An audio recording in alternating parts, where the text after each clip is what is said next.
Comienza Cultura para la Fe, con Juan José Díaz Franco.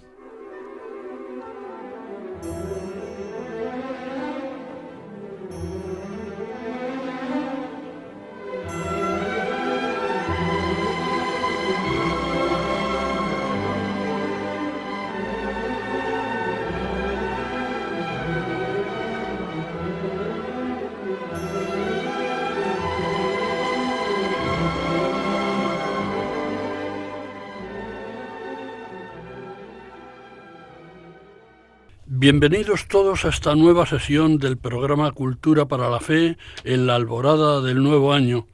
que les deseo lleno de paz, bien y unidad frente a quienes pretenden lo contrario para la Iglesia y para España. Siempre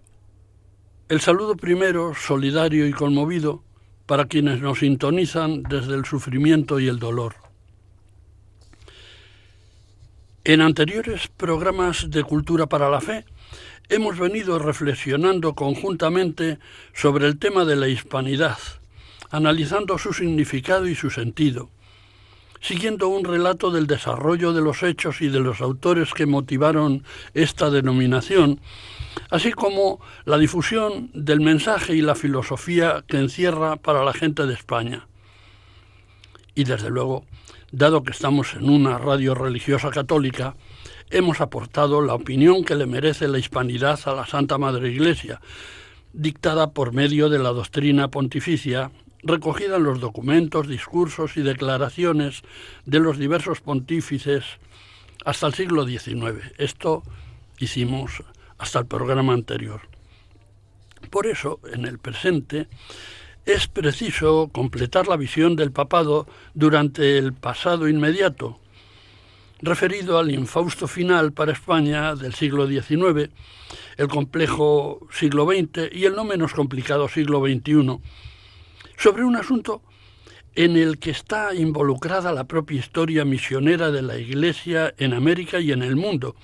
que tan profundamente afecta a la idiosincrasia del pueblo español, expresada en valores muy relevantes para el presente y el futuro de la convivencia entre los españoles, como son los contenidos esenciales del desarrollo de la idea de la hispanidad, o lo que es lo mismo, la españolidad, que vendría a ser el modo de identidad y de pertenencia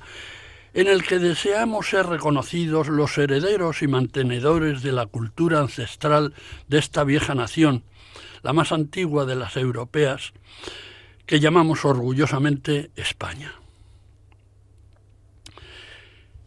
En la última década del siglo XIX,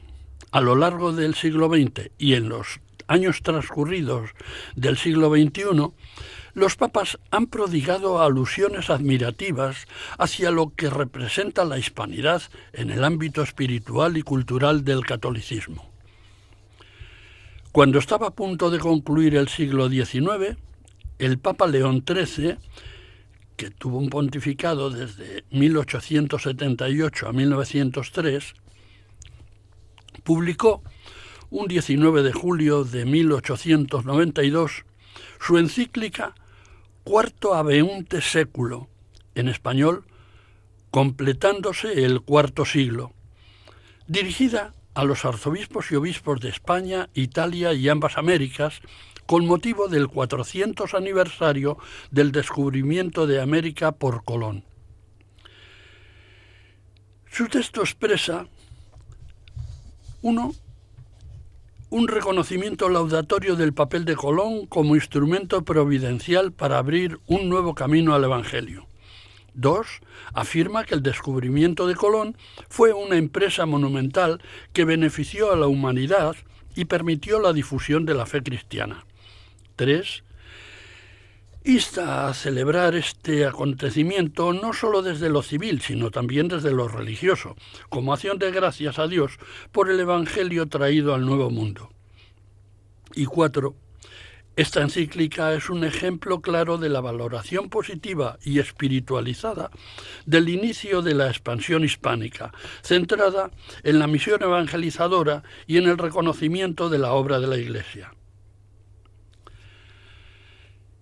Ya en pleno siglo XX, poco antes del inicio de la Segunda Guerra Mundial,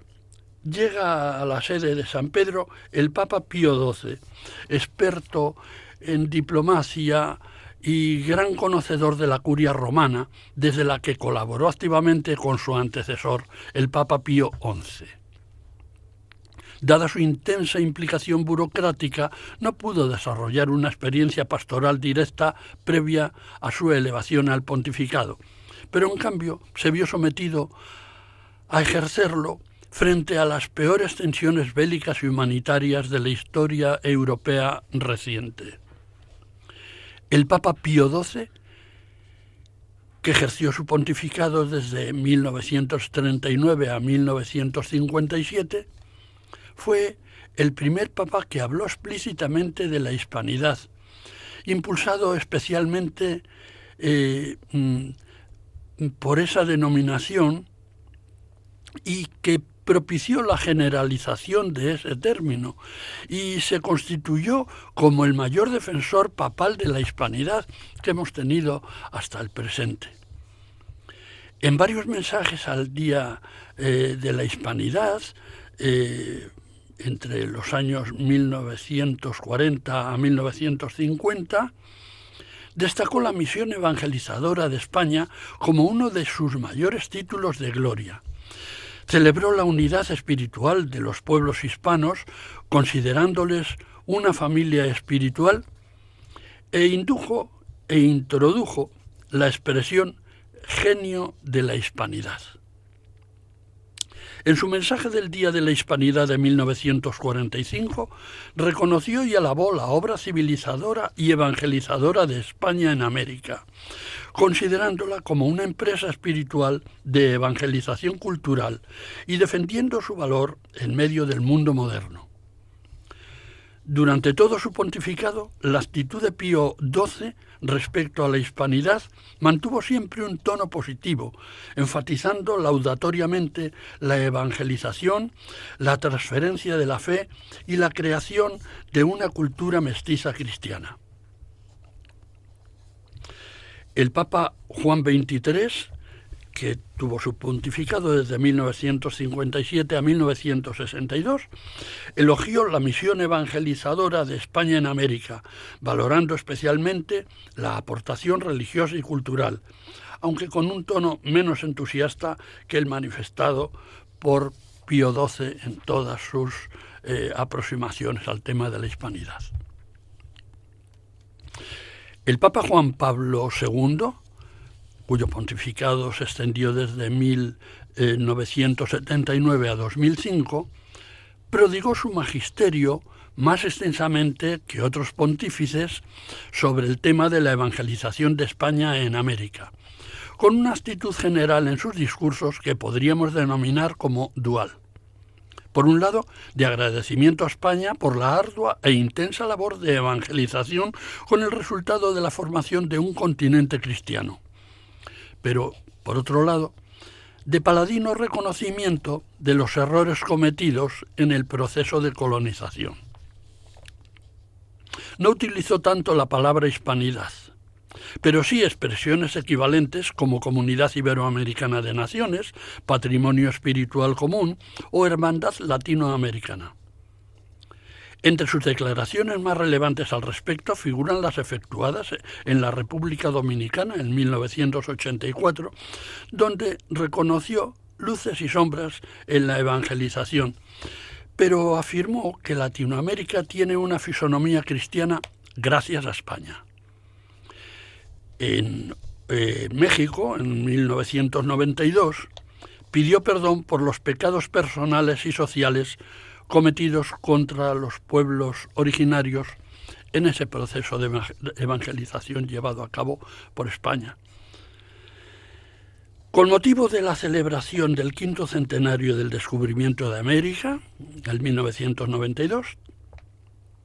reafirmó que la evangelización fue un acontecimiento de gracia, sin negar los abusos, y destacando que en la evangelización del continente americano, España llevó la fe, la lengua y el derecho, que se produjo un mestizaje único en el mundo, y que la Iglesia defendió desde el principio la dignidad del indígena. El Papa Benedicto XVI, cuyo pontificado, recordamos, lo tenemos tan cerca, desde 2005 a 2013, destacó el papel de la fe en la creación de una cultura mestiza y valoró que España aportara la fe que dio forma al continente. Señaló también que hubo abusos contrarios al espíritu cristiano, aunque la evangelización no supuso una imposición de una cultura cristiana europea, sino que los pueblos americanos se abrieron al Dios de Jesucristo. También reforzó la idea de la gran familia hispanoamericana basada en la fe. El Papa Francisco, pontífice desde 2005 a 2025, el primer papa hispanoamericano, abordó repetidamente el tema de la evangelización y la colonización de América. Por una parte, reconoció el aporte de la evangelización americana llevado a cabo por España, pero también señaló las sombras de la colonización, invitando a una mirada crítica y reconciliadora. Por su origen como arzobispo de Buenos Aires y por su condición de jesuita, su enfoque es pastoral y centrado en la dignidad de los pueblos indígenas. También podría decirse que su percepción sobre el tema resulta algo desenfocada para la versión española de aquella gesta, influido quizá por el maltrato recibido por su propia congregación religiosa, la Compañía de Jesús, durante su misión evangelizadora en las reducciones de Paraguay, que el gran público conoce a través del impactante filme de 1986, La Misión, que es una expresión cinematográfica dramatizada de un relato misionero falto de rigor histórico. El Papa Francisco utilizó el concepto hispanidad de manera indirecta, refiriéndose a él bajo denominaciones como pueblos hermanos o hablando de la herencia común hispánica en lengua, fe y cultura. Francisco reconoce que la fe trajo identidad nueva a los pueblos originarios y recuerda que la Iglesia defendió a los indígenas desde los primeros momentos del descubrimiento a lo largo del siglo XVI, citando los ejemplos de los dominicos, Padre Victoria y Padre Las Casas, así como al Papa Paulo III. Sin embargo, también dijo que la evangelización americana fue un encuentro conflictivo, con muchas luces y muchas sombras. Desde esta sesgada visión, el Papa Francisco pidió perdón en diversas ocasiones por los pecados cometidos en el proceso colonizador. Pero al menos no dirigió críticas directas a España como nación, rechazando categóricamente las visiones ideologizadas antiespañolas, ligadas al perverso juicio histórico de la leyenda negra contra España. El Papa Francisco se expresó en estos términos, condicionado en ese juicio por la línea de pensamiento establecida en México por algunos estudiosos de las culturas prehispánicas, con especial mención para el insigne historiador y antropólogo mexicano don Miguel León Portilla, autor, entre otras, de una obra paradigmática, Visión de los vencidos, relaciones indígenas de la conquista,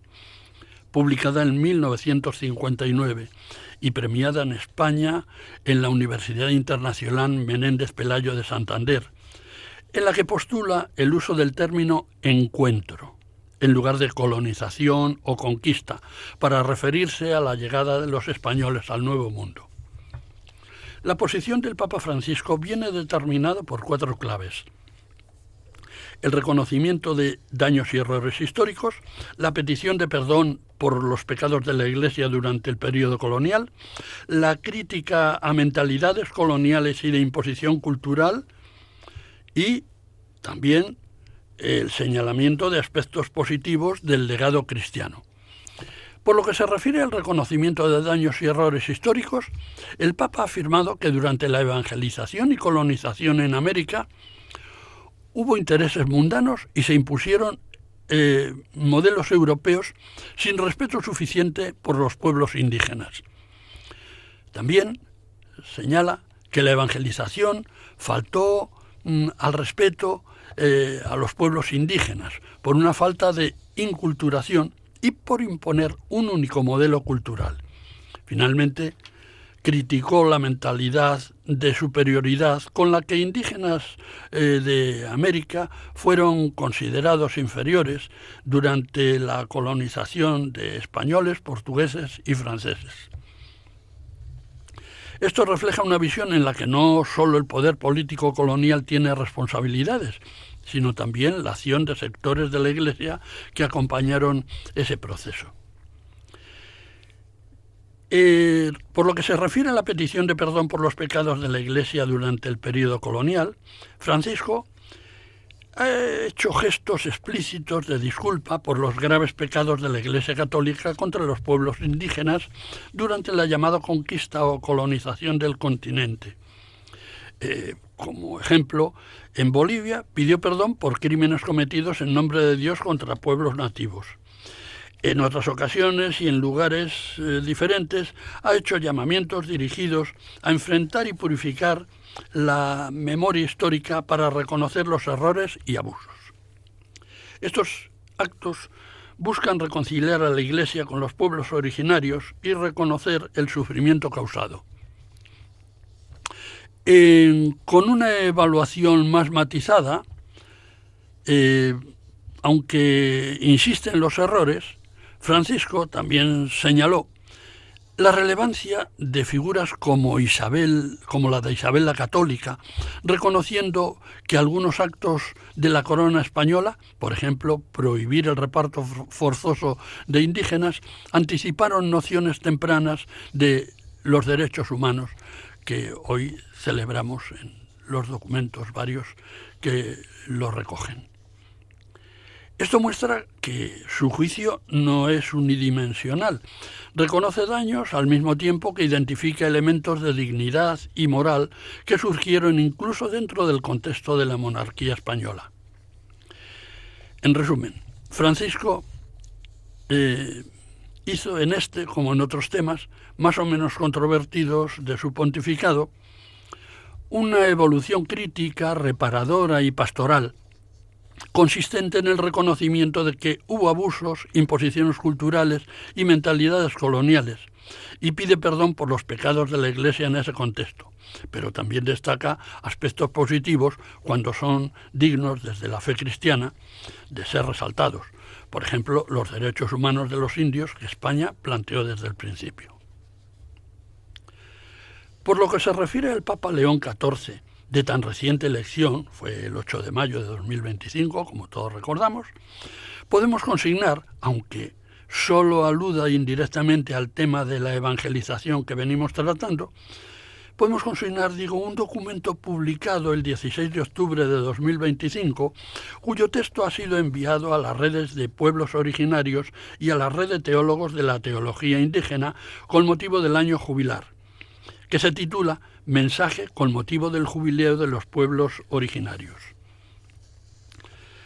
La Iglesia promueve hoy una visión reconciliadora respecto a la valoración de la grandiosa empresa de la evangelización del Nuevo Mundo llevada a cabo por los misioneros católicos españoles, amparados por la corona española, con la sistemática proclamación de leyes favorables a los derechos de los nativos de las tierras descubiertas y una administración, con los errores que se quiera, pero felizmente impregnada hasta la médula por la realidad igualitaria del mestizaje, irrebatible fenómeno biológico que a todos une en un fraternal, aunque no siempre idílico, pacto de sangre. Recapitulando los últimos 150 años de la historia de la Iglesia, los papas desde León XIII a León XIV, cuya doctrina a propósito de la evangelización americana por parte de los españoles hemos ido repasando, han seguido una línea, todos estos papas, de aprecio, admiración y salvaguarda de la acción colonizadora y evangelizadora de España en América, coherente con la presencia de la Iglesia en esa epopeya de la fe llevada a cabo conjuntamente con la corona española en la que se resaltan las siguientes cuestiones. 1. Apoyo a la evangelización realizada por España, considerada una obra trascendental y fundadora de la identidad cristiana del continente. 2. Una defensa constante de la dignidad de los indígenas. Desde Paulo III en adelante, el magisterio condena la esclavitud, los abusos y toda evangelización violenta. 3. Reconocimiento de errores históricos que se hubieran podido cometer durante ese periodo, llevado a cabo especialmente en las manifestaciones de los papas Juan Pablo II y Francisco. 4. Valoración globalmente positiva de esa grandiosa epopeya religiosa. La Iglesia considera el conjunto de la evangelización de América por los españoles como un momento clave de la expansión del cristianismo, aunque fuera con luces y sombras humanas. Y finalmente, 5, sobre la hispanidad. La palabra y el concepto han sido defendidos, sobre todo por Pío XII, y reafirmado por Juan Pablo II, Benedicto XVI y Francisco, cada uno con matices distintos. Y ahora permitan ustedes un intermedio musical en el que vamos a ofrecerles de la banda sonora de la película La Misión, del gran músico Ennio Morricone, una pieza selectísima que está en la memoria musical de todos ustedes. Es El oboe de Gabriel.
Reanudamos nuestro programa Cultura para la Fe. Les habla Juan José Díaz Franco.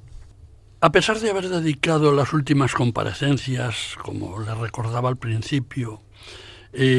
a reflexionar con ustedes sobre el concepto y la realidad de la hispanidad, considero que la importancia del tema requiere que le concedamos algunas aportaciones añadidas. En un tiempo como el que vivimos, en el que se olvida o se menosprecia la práctica de los valores incardinados en el ser profundo de España, o sea, en la hispanidad, valores que se concretan en religión católica, lengua española, orgullo de los sentimientos de honor y de patria, respeto y aprecio para los símbolos representativos de la nación, como pueden ser la bandera, el himno y las tradiciones culturales, etc. Estos valores de la hispanidad que hoy están, si no en cuestión, por lo menos no suficientemente enaltecidos y celebrados. Ante esas circunstancias, digo, parece necesario para la supervivencia del espíritu nacional defender claramente estos valores y otros de tipo parecido que han constituido siempre el perfil psicológico y moral de los españoles, dentro y fuera de España. En la historia de España, la salida a América, la conquista y civilización de América, quiero decir, no constituye un accidente más o menos fortuito, más o menos hábilmente explotado, sino un rasgo que necesariamente brota de lo más profundo del alma española. La filosofía de la hispanidad, aunque hasta hace un siglo no denomináramos así con este término hispanidad, que ya expliqué anteriormente de dónde venía, Zacarías de Vizcarra, etc., es anterior y más profunda que la lengua que las costumbres, que las instituciones, que la tradición y que la historia misma, porque la hispanidad es aquello por lo cual lo español, es la esencia de lo español.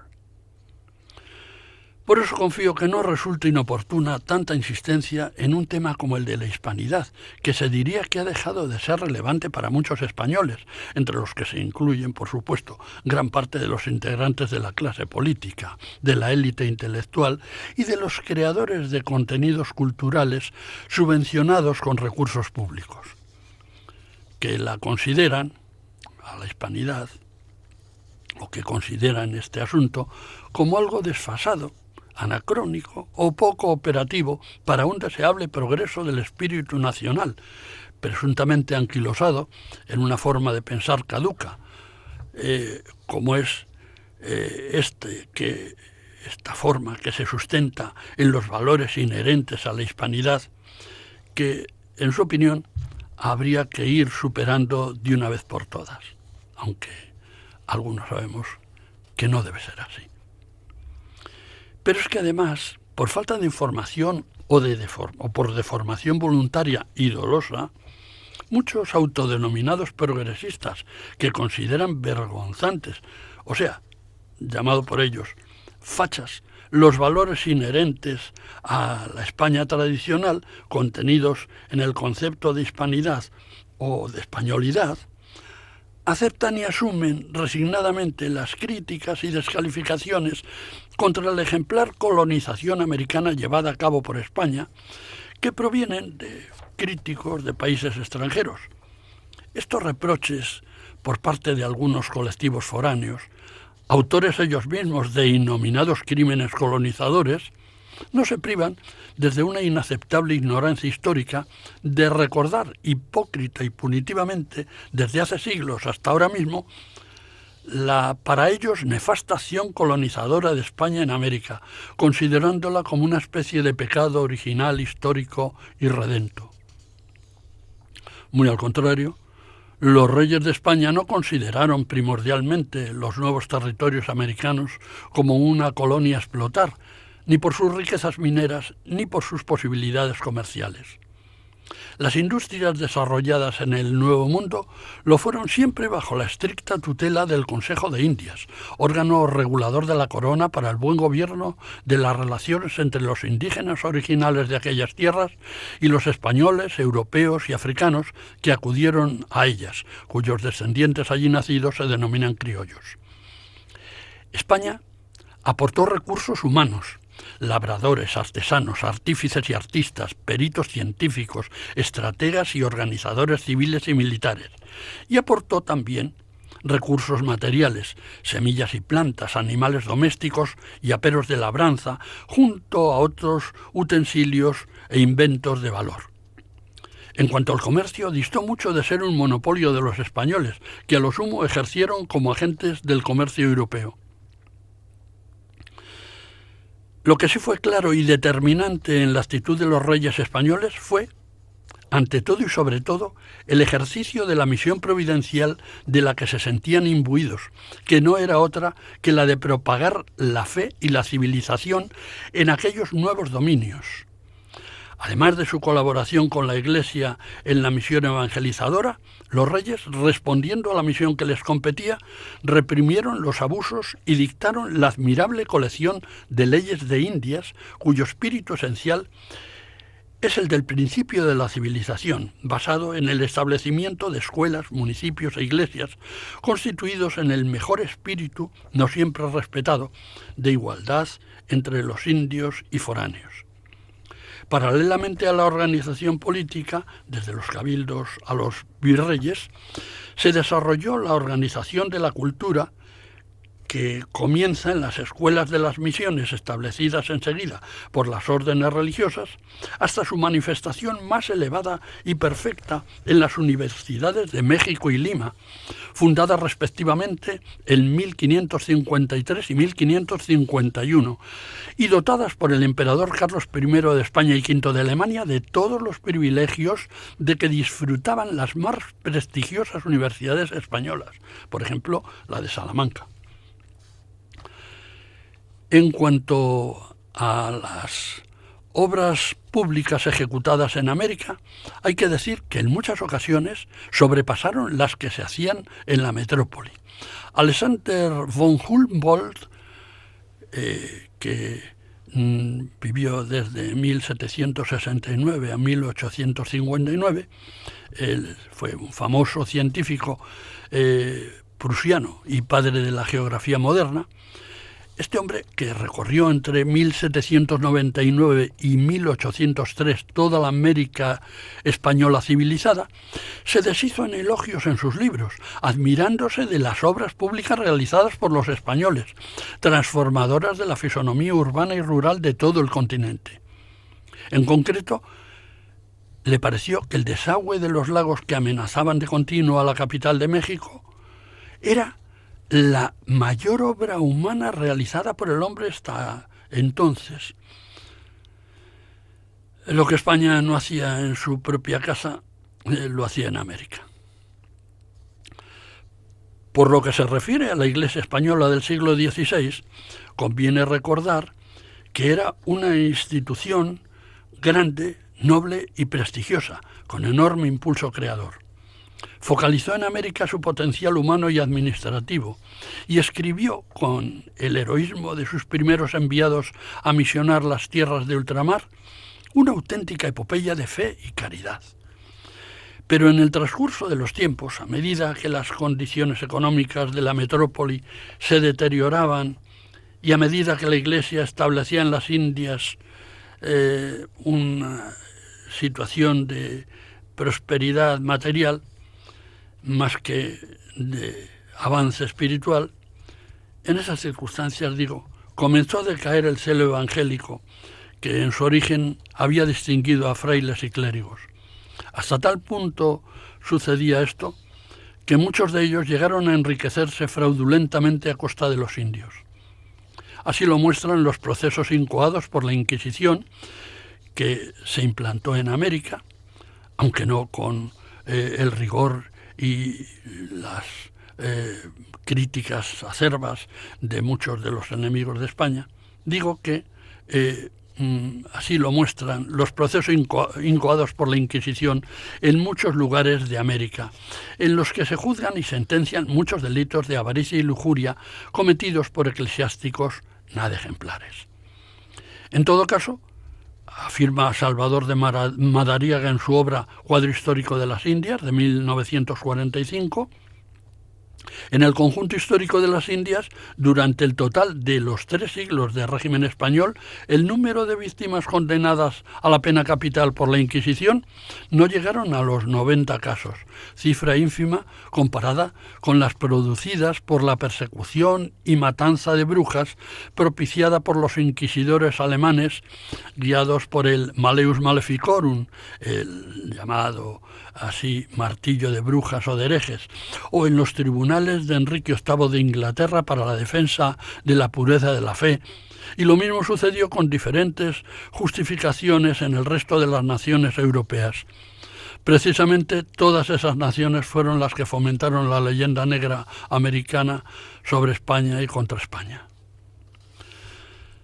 Ante un examen panorámico comparativo e imparcial del Nuevo Mundo entre 1500 y 1800, se desvanece la idea burda y populachera propalada por esa leyenda negra contra España, que ha circulado históricamente en detrimento del régimen de administración español en América. Junto a esos elementos de autoafirmación nacional, siempre aparece la sombra de un inadecuado y creciente sentimiento de autoflagelación, con el fondo inevitable de la leyenda negra sobre España, entre nosotros, los propios españoles, que rebaja nuestro previo orgullo y autosuficiencia y nos hace vulnerables a la valoración crítica negativa de cualquier adversario, llegando a desarrollar como colectivo nacional una especie de baja tolerancia a la frustración en nuestra actitud defensiva y un muy inadecuado, por cierto, complejo de inferioridad frente a otros países colonizadores iguales o peores que nosotros en su actuación. Y sin embargo, críticos implacables de lo que nosotros pudiéramos hacer. Vieron la paja en el ojo ajeno y no la viga en el propio.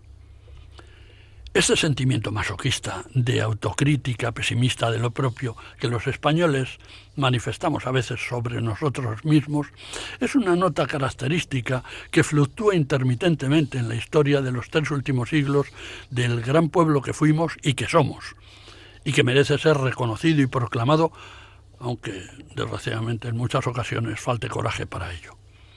A modo de ejemplo anecdótico, recuerdo al respecto 2 testimonios literarios muy separados en el tiempo, pero coincidentes básicamente en lo expuesto inmediatamente antes. El primero, del doctor Juan José López Ibor, uno de los patriarcas de la psiquiatría española del siglo XX, con su conocida obra El español y su complejo de inferioridad, aparecido en 1951. El otro testimonio, más reciente, publicado en 2008, por el admirable e inconformista Fernando Sánchez Dragó, con un libro que sarcásticamente tituló «Y si habla mal de España, es español». Sorprende que todavía hoy se siga denostando la ejemplar obra colonizadora de España en América, invocando los viscerales residuos de la malhadada e injusta leyenda negra inventada contra España, a la que tanto contribuyeron las críticas desmesuradas sobre maltrato a los indígenas, aireadas interesadamente por algunos religiosos españoles, y seguida por una amplificación hipócrita de los maledicentes países europeos recién incorporados al movimiento religioso, político y económico de la Reforma luterana, que arremetieron contra la presunta intolerancia española y la no menos presunta brutalidad de sus actuaciones durante la conquista de los imperios americanos precolombinos y también en los escenarios europeos. Permitan ahora una nueva interrupción para ofrecerles un segundo intermedio musical. En este caso, una tonada de un sabor indudable hispanoamericano, que es una canción de Luis Aguilé, Cuando salí de Cuba. Nunca podré morirme, mi corazón no lo tengo aquí. Allí me está esperando, me está guardando que vuelva allí. Cuando salí de Cuba, dejé mi vida, dejé mi amor. Cuando salí de Cuba, dejé enterrado mi corazón.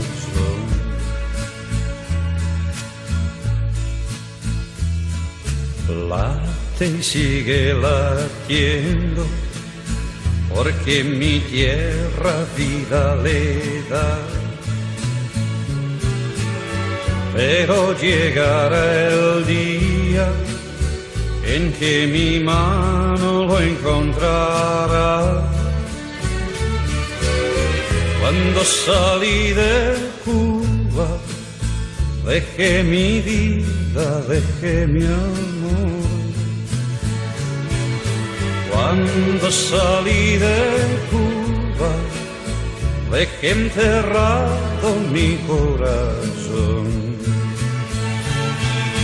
Cuando salí de Cuba, dejé mi vida, dejé mi amor. Cuando salí de Cuba, dejé enterrado mi corazón. Reanudamos nuestro programa Cultura para la Fe. Les habla Juan José Díaz Franco. Estamos refiriéndonos reiteradamente al término leyenda negra sobre España, y es conveniente que explicitemos este calificativo y hablemos, siquiera sea brevemente, de ello, aunque muchos de ustedes ya conozcan algunas particularidades de esta injusta avalancha de improperios y descalificaciones contenidas en la infumable leyenda, una leyenda que tiene dos partes diferenciadas, una que critica negativamente la labor de España en América y otra que comprende la visión también negativa de la actuación de España en Europa. En el primer caso, lo que se plantea es la polémica sobre el régimen colonial español. En el segundo caso, lo que se cuestiona es el papel de España en Europa, que generó una avalancha de críticas por los presuntos agravios causados por España en los territorios de su dominio imperial europeo. Para dotar de perspectiva histórica y documental este asunto, le rogaría que me permitieran apoyarme documentalmente en dos libros rompedores y oportunos, cada uno en su momento, porque están separados en su publicación por más de 100 años, 108 si hemos de ser precisos, y son los dos siguientes. El primero, La leyenda negra y la verdad histórica, de Julián Juderías, publicado en 1914. Libro pionero e iniciador de la confrontación y réplica contra los libelos antiespañoles. El segundo libro, de gran empaque histórico y de una enorme difusión cultural entre nosotros, ha sido publicado en 2022 por María Elvira Roca Barea, con el título de Imperiofobia y leyenda negra. Son dos libros separados en el tiempo, pero imprescindibles ambos para tratar de aproximarnos y entender el ensañamiento histórico contra España desde el exterior y en ocasiones desde nuestra propia patria, a modo de estúpido fuego amigo que de paso regala munición argumental al enemigo de fuera. Julián Juderías Loyot, el primero de los dos autores citados, ganó en 1904 una plaza de funcionario intérprete de idiomas, hablaba nada menos que 16 lenguas vivas. Y este hombre ganó una plaza de funcionario en el Ministerio de Estado de la época. En sus viajes por Europa recabó datos sobre el argumentario español. Y luego su pasión por la historia le llevó a analizar diferentes historias de España escritas por extranjeros, llenas de falsedades y de calumnias. En 1914, Julián Juderías publica La leyenda negra y la verdad histórica. Juderías intuyó que el mito de la decadencia española respondía a una monumental falsificación de los hechos, generando una leyenda morbosa plagada de acusaciones de crueldad, intolerancia, tiranía y codicia. En la obra de Juderías se desvelan los personajes que se inventaron esas acusaciones por diversas razones, con móviles personales ajenos a convicciones doctrinales. 3 españoles aparecen en el origen de esta campaña en un plazo reducido, inferior a medio siglo, entre 1550 y 1600, en que fueron apareciendo sucesivamente estos escritos que voy a referir. El primero, el de Fray Bartolomé de las Casas, el obispo dominico de Chiapas, que inició este ataque con su obra Brevísima relación de la destrucción de las Indias, de 1552. En segundo lugar, 17 años más tarde, un exiliado español de religión protestante, de aquellos pocos focos protestantes que prosperaron en España y se adhirieron a las doctrinas heréticas de Lutero, pues un exiliado adicto al protestantismo, que se llamaba Reinaldo González Montes, publicó su famoso Descubrimiento de la Inquisición Española en 1569 y lo hizo desde fuera de España. Y en tercer lugar, 25 años después, Antonio Pérez, el secretario traidorzuelo de Felipe II, fue publicando en el extranjero también, bajo el seudónimo Rafael Peregrino, 3 versiones de su libelo Relaciones, con las peores calumnias sobre la vida de su antiguo señor, Felipe II. Las calumnias sobre la persona y el reinado de Felipe II del ínclito Antonio Pérez incrementaron el resentimiento histórico contra la potencial capacidad de desarrollo imperial española, iniciada ya con su padre, el padre Felipe II, Carlos I de España y V de Alemania, basándose en la actuación de los tercios españoles del duque de Alba, en la que se registraron grandes agravios para la población de Flandes. También por los desmanes y brutalidades de las tropas mercenarias alemanas al servicio de Carlos V durante el llamado saco de Roma o saqueo de Roma, que el emperador Carlos condenó por no haberla autorizado, pero que se consumó, desgraciadamente. También por la contundencia de los teólogos españoles en el Concilio de Trento contra los presupuestos de la Reforma Protestante de Lutero. Y también por las críticas sobre la presunta permisividad real en la colonización americana y además por otras interpretaciones sesgadas de la historia. De la esforzada defensa armada de la unidad de la fe católica en Europa, encabezada por Carlos I de España y V de Alemania frente a la Reforma Protestante, iniciada por el líder religioso agustino Martín Lutero y apoyado por los príncipes centroeuropeos y por el decidido apoyo del emperador a la depuración teológica decretada por el Concilio de Trento, por todo eso resulta la creación de una mal interpretada intolerancia española al avance de la segregación religiosa protestante y al progreso interesado de la misma en el ámbito socioeconómico de algunos príncipes europeos que vieron una ocasión muy oportuna para independizarse del criterio restrictivo del papado que podía condenar su autoridad en tanto en cuanto que la autoridad se entendía en ese momento que procedía de arriba. Y si los papas negaban esa conexión, pues el poder temporal de los príncipes se venía abajo, como de hecho sucedió, por lo cual se adhirieron intensamente a la reforma de Lutero, que les propiciaba salir de esa encerrona para ellos. Se trataba de un mal momento para España, amenazada como imperio y cuestionada en sus valores nacionales por los estados europeos competidores. Es el comienzo de un acoso espiritual y material contra los planteamientos religiosos y socioeconómicos de un pueblo obligado a mantenerse a la defensiva frente a los ataques externos de las naciones europeas, con la reafirmación en los valores tradicionales, a saber, la fe católica, la lengua española y el honor y el orgullo de glorioso pueblo indómito. Seguramente, en este momento histórico, lo español reafirma las raíces nacidas durante la Reconquista frente al Islam de una incipiente configuración de la hispanidad. El meritorio libro pionero de Julián Juderías, La leyenda negra y la verdad histórica,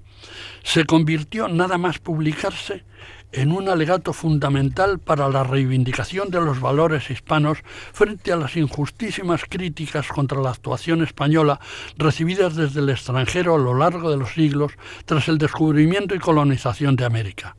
Precisamente esa actitud de los enemigos de España es lo que Julián Juderías denominó, siguiendo el título de su obra, Leyenda negra, que definía él mismo así. Por leyenda negra entendemos el ambiente creado por los fantásticos relatos que acerca de nuestra patria han visto la luz pública en casi todos los países. Las descripciones grotescas que se han hecho siempre del carácter de los españoles como individuos y como colectividad. La negación, o por lo menos la ignorancia sistemática de cuanto nos es favorable y honroso en las diversas manifestaciones de la cultura y del arte. Las acusaciones que en todo tiempo se han lanzado contra España, fundándose para ello en hechos exagerados, mal interpretados o falsos en su totalidad. Y finalmente, la afirmación contenida en libros al parecer respetables y verídicos y muchas veces reproducida, comentada y ampliada en la prensa extranjera, de que nuestra patria constituye, desde el punto de vista de la tolerancia, de la cultura y del progreso político, una excepción lamentable dentro del grupo de las naciones europeas. En una palabra, decía Julián Juderías, entendemos por leyenda negra la leyenda de la España inquisitorial, ignorante, fanática, incapaz de figurar entre los pueblos cultos, lo mismo antes que ahora, dispuesta siempre a las represiones violentas, enemiga del progreso y de las innovaciones. O en otros términos, la leyenda que, habiendo empezado a difundirse en el siglo XVI a raíz de la Reforma, no ha dejado de utilizarse en contra de nuestra desde entonces, y más especialmente en momentos críticos de nuestra vida nacional. A Julián Juderías le parecía que los caracteres que ofrece la leyenda antiespañola son curiosos y dignos de estudio. No han cambiado a pesar del transcurso del tiempo. Se fundamentan en el momento en que escribía su libro en dos elementos principales, la omisión y la exageración. Omisión de lo que puede favorecernos y exageración de lo que puede perjudicarnos. Dos aspectos igualmente curiosos y dignos de estudio ofrece para él la leyenda negra. El aspecto social, es decir, el referente al carácter y las costumbres de los españoles, y el aspecto político, o sea, el relativo a la acción de España, a las consecuencias de esta actuación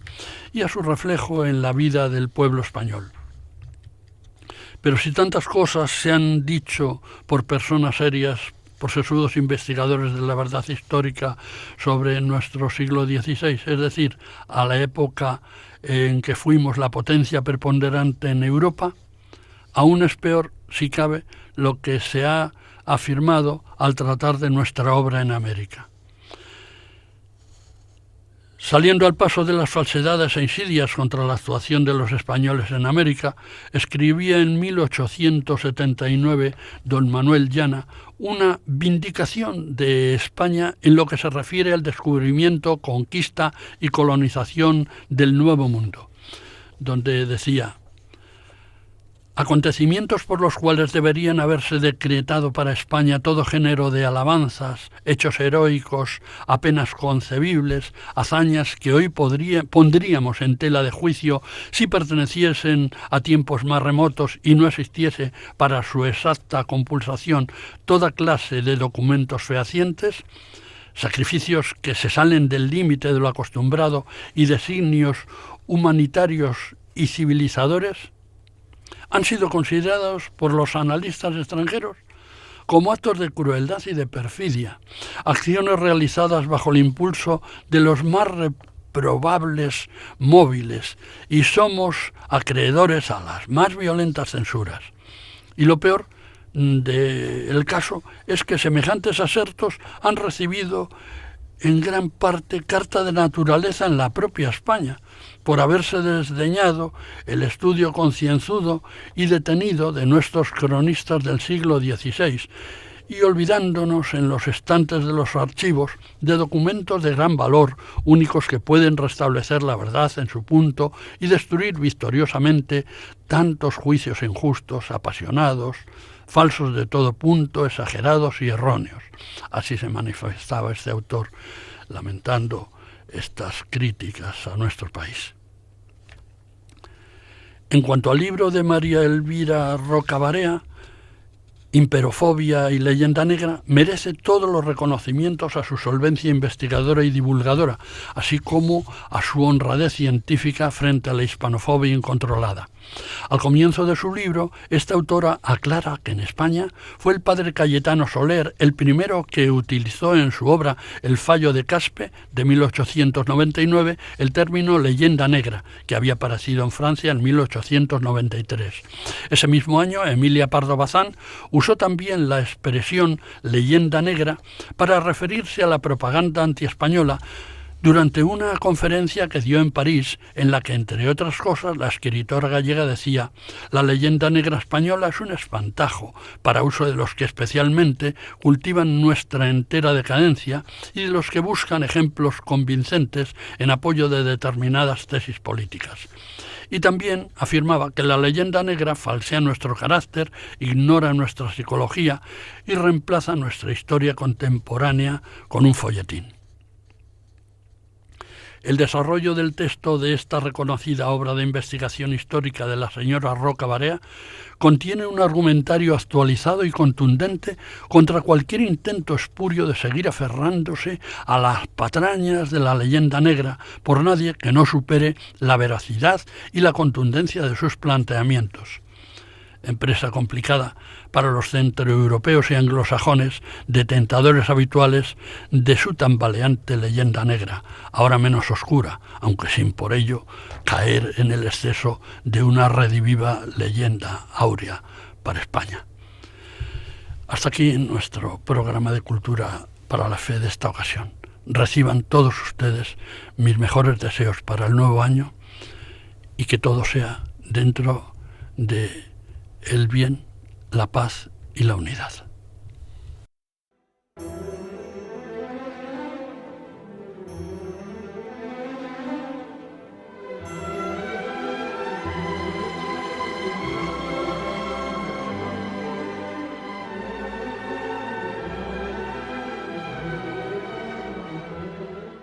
Acaban de escuchar Cultura para la Fe, un programa dirigido por Juan José Díaz Franco.